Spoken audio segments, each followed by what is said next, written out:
Hello ladies and gentlemen, welcome to day number 29 of 31 days of tutorials. My name is Ryan Hafey with Hafey Digital, and in this video I'm going to show you how to create some awesome transitions in Premiere Pro using masks. And I'm going to do that by showing you how I recreated this effect. Check it out.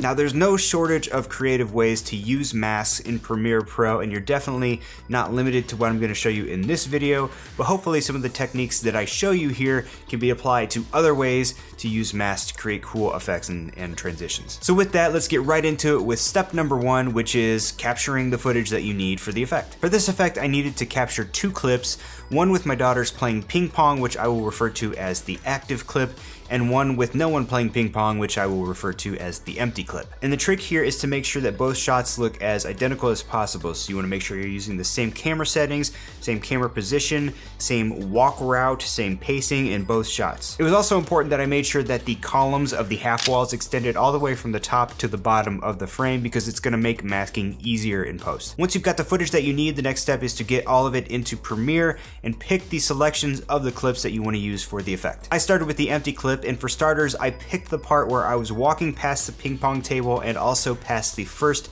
column of the half wall until that column was completely out of frame. And making sure that I waited till the column was all the way out of the frame is important, as it sets up the transition to the clip with my kids playing ping pong. Next, still working with the empty clip, I placed an endpoint just before the second column came into frame, and then I used basically the rest of the clip from there. And finally, I picked the section of the active clip just before the first column enters the frame and just after it exits the frame.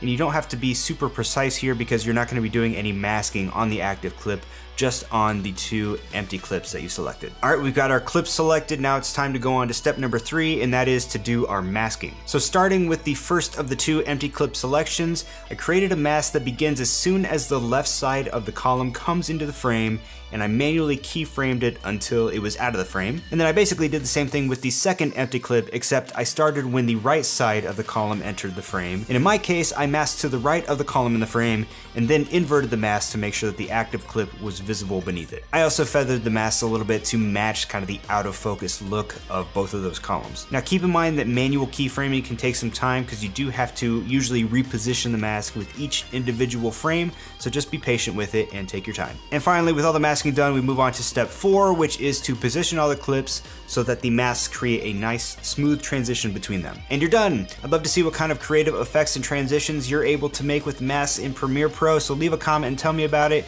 or shoot me a link on Twitter at Ryan Hafey. And then be sure to come back and see us for day 30 of 31 days of tutorials. I had to practice those hand movements more times than I'm happy to admit. We'll see you tomorrow.